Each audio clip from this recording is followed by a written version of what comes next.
So ngayon guys, gumawa ako ng tutorial kasi maraming nagtatanong sa comment section kung paano ko ginawa yung umiilaw sa rim ko guys. Kaya panoorin yung video to para mayroon na din kayong idea.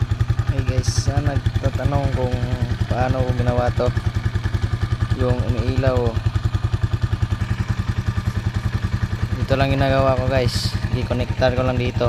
Pag pinatay ko to, wala yung ilaw. Pag binuksan ko naman, ayan, umiilaw siya guys. Sa nagtatanong kung paano to ginawa, to kita ko sa iyo. Tapos papunta dito. Tapos dito ko pinadaan sa ilalim. Dahil pinaikot ko, wait lang. Tapos dito ko pinadaan guys, oh. Para sa connector niya sang iyan na brake light dito. Pakita ko sa inyo.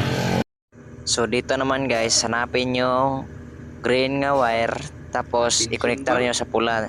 Yung brown na wire naman guys, sa itim yun i-connectar guys para sa brake light nyo. Dito nagtapos yung video natin guys. Sana makakuha kayo ng idea kung paano nyo pailawin yung rim nyo guys.